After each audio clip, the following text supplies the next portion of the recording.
Assalamualaikum dan selamat sejahtera. Kita teruskan perbincangan kita tajuk elektrik dalam tajuk 3.4 tenaga dan kuasa elektrik. Electrical Energy and Power. Okay, so kita pergi pada bahagian B. Soalan yang pertama di sini. Okay. Soalan dia, SPM 2009. A potential difference of 240 volt from a main power supply is applied to a filament lamp. The lamp lights up with normal brightness. Okay. The lamp lights up with... Okay, beza keupayaan 240 volt dari sesalur utama dibekalkan kepada sebiji lampu filament. Lampu itu menyala dengan kecerahan normal. So, soalan pertama, what is the meaning of potential difference? Apakah maksud beza keupayaan? Jadi, beza keupayaan adalah kerja yang dilakukan untuk menggerakkan satu kolom cas antara dua titik dalam medan elektrik. Work done to move 1 coulomb of charge between 2 points in an electric field. Okay, itu yang pertama. Okay, yang kedua, soalan yang kedua, kita tengok sini. Ataupun kita boleh tulis dalam bentuk formula, work per charge ataupun energy per charge. Boleh ataupun kerja per charge sama juga dengan tenaga per charge. Okay, kerja yang dilakukan ataupun tenaga yang diperlukan untuk menggerakkan satu kolom cas antara dua titik dalam medan elektrik. Energy needed to move 1 coulomb of charge between 2 points in an electric field. Itu terjemahan yang lengkap lah. Okay, seterusnya kita tengok pada soalan seterusnya. Diagram 12.1 shows a graph of potential difference V against current I for a filament lamp. Okay, Rajah 12.1 menunjukkan graf beza keupayaan V melawan arus I untuk sebiji lampu filament. Ini graf dia. Okay. V lawan I. Okay, based on the graph, state a relationship between V and I. Soalan pertama, what can you conclude about the resistance of the lamp? Give one reason for your answer. So, berdasarkan graf, nyatakan satu hubungan antara V dengan I. Apakah kesimpulan yang dapat anda buat tentang rintangan lampu tersebut? Beri satu sebab bagi jawapan anda. Okay. So, kalau tengok sini, graf yang melengkung. Ini kita kata apa? Semakin bertambah arus, semakin bertambah beza keupayaan. Ataupun boleh jawab ada simbol boleh. When I increase, V increase. I bertambah, V bertambah. Okay. Yang kedua, what can you conclude? Okay, maknanya sebenarnya kita belajar apa? Kecerunan ni menunjukkan kalau graf V lawan I, kecerunan menunjukkan nilai rintangan. So kat sini rintangan dia, sebab graf ni adalah graf yang lengkung, menunjukkan rintangan yang semakin, maknanya kecurunannya atau gradiennya semakin bertambah, menunjukkan rintangan semakin bertambah. Okay, ada dua. Okay, rintangan bertambah, resistance increase. Why? Suhu bertambah, temperature increase. And this is what we call non-ohmic conductor which does not obey Ohm's law. Konduktor bukan Ohm yang tidak mematuhi hukum Ohm. Kalau hukum Ohm dia mesti garis lurus kan. Jadi gradient increase ataupun kecurunan bertambah. So ni antara sebab-sebab je lah. Mengapa bentuk graf tu begitu. So ingat kita ada dua istilah kan. Non-ohmic dengan non-ohmic dan juga apa? Ohmic conductor. Kalau ohmic conductor means conductor which obey Ohm's law. Conductor yang mematuhi hukum Ohm di mana kalau kita buat graf dia adalah garis lurus kan. Okey, kita tengok balik graf dia.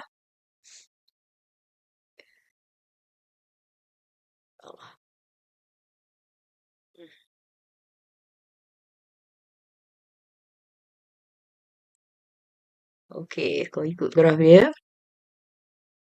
Oops. Okay. Ni. Okey, kalau graf dia kita lukis. Ini graf. Okey, kita ada V lawan I.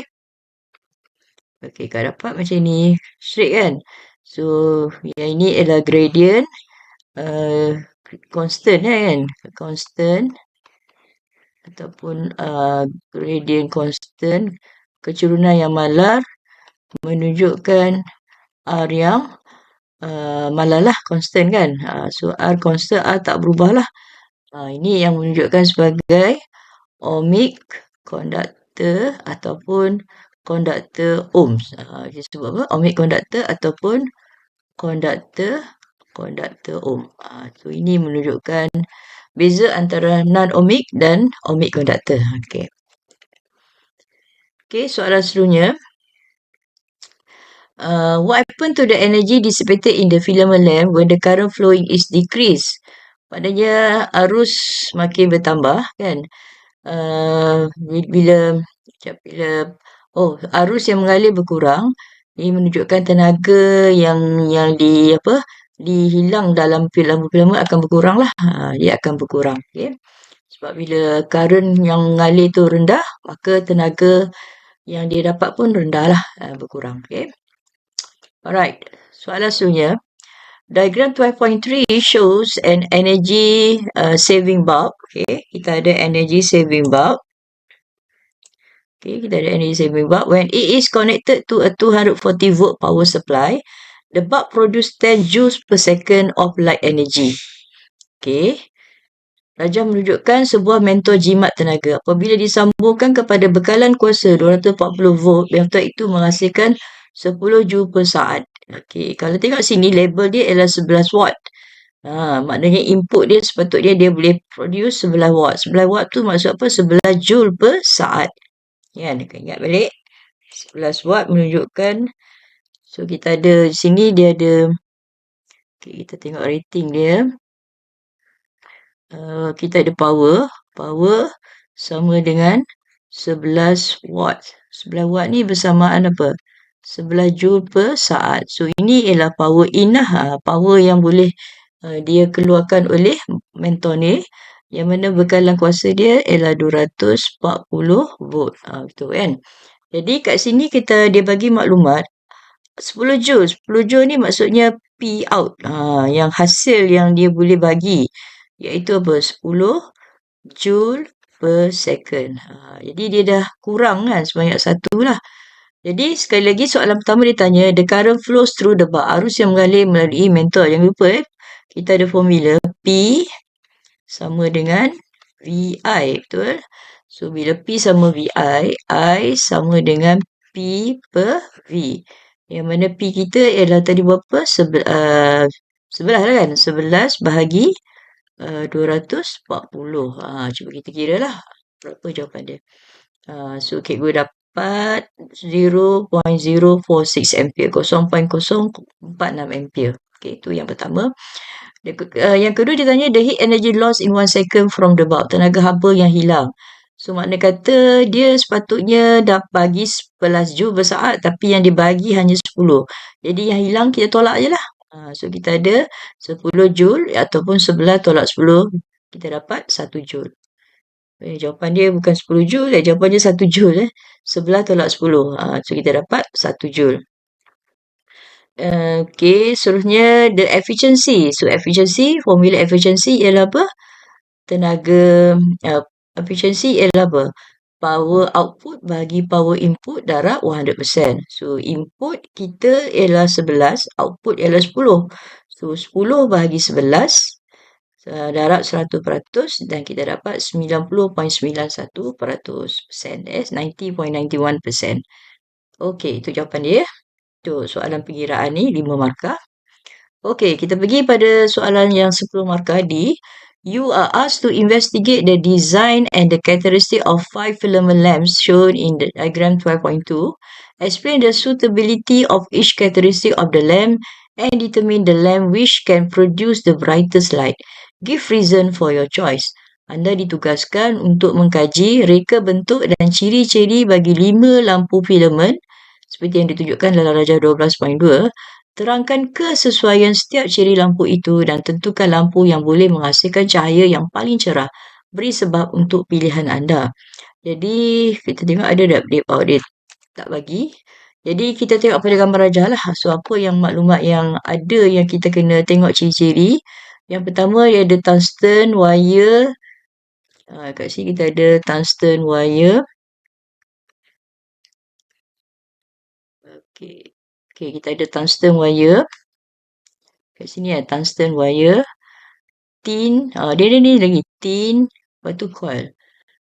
Kemudian dia ada nitrogen gas at high pressure.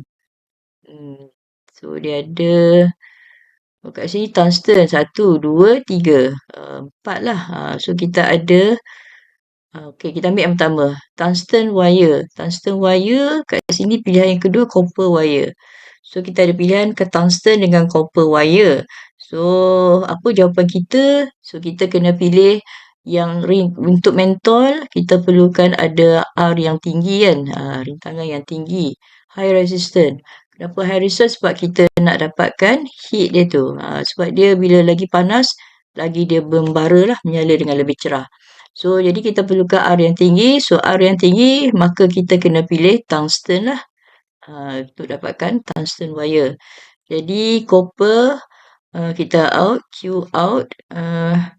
Kemudian ada S pun out lah. So, kita tinggal lagi, kita ada 3 pilihan. Kemudian kita pergi pada tin. So, bila R kita nak tinggi, resistance nak tinggi, maka secara tak langsung kita mesti cari tin lah. Mesti dapatkan tin wire. So, bila tin, so kita, so ni dah out lah. So, ni tin. Tin, okey, T out lah. T kita dah keluarkan. So, sebab ni tick kan. So, tak lah. So, kita pilih sama ada. Sekarang tinggal pilihan kita P dengan R. Okey, kemudian kita tengok coil. Okey, coil pun samalah. Dua-dua sama, tak masalah. Coil ni sebab kita nak R yang tinggi. Because dia panjang kan. So, R yang tinggi. So, kita dah ada 3. Kemudian, nitrogen. Okey. Kita nak ambil high pressure ke kita nak ambil low pressure? Ini tak ada pilihan kali ni sama ada P atau R. So, kita nak pilih. Jadi, kita tengok dalam ni, ada gas kan dalam ni. Gas. Kita belajar dalam Form 4, gas. Bila tekanan dalam ni tinggi, suhu tinggi. So, bila dalam ni suhu tinggi, bila suhu tinggi, okey, kita ada suhu tinggi. Bila suhu tinggi, maka tekanan juga akan semakin bertambah. So, bila tekanan bertambah, apa jadi kat dalam ni? Dia akan meletup lah. So, mudah meletup. So, kat sini untuk mengelakkan supaya tekanan tinggi, so kita kena gunakan nitrogen gas at low temperature. Maknanya gas nitrogen pada tekanan yang rendah. Jadi, pilihan kita adalah R. Tu dia. So, kita pilihkan mentol R. Okey, mari kita tengok jawapan yang dia ada. Okey, coil lah. Pertama cikgu pilih coil. Coil ni rintangan dia, dia long wire. Bila long wire, more heat, high resistance. Wire panjang, banyak haba ataupun rintangan tinggi. Itu jawapan kita. Kemudian yang kedua, tin. Tin ni sama jugalah dia punya reason. High resistance, more heat. Okey. Tungsten tadi, bahan yang mempunyai takat lebur yang tinggi, high melting point. Atau juga yang paling penting ialah high resistance lah, rintangan tinggi.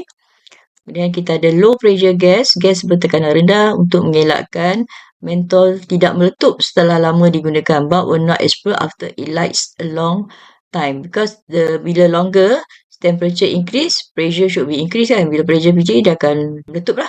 Jadi nak mengelakkan, kena ada pressure yang rendah dalam bulb. So, pilihan kita adalah R. Okay. Alright. Itu saja untuk soalan section B. Bagi tajuk tenaga elektrik. Okey, kita tutup kat sini untuk pembincangan soalan ni. Kita sambung pada soalan yang akan datang pula. Okey, selamat sejahtera. Terima kasih dan Assalamualaikum.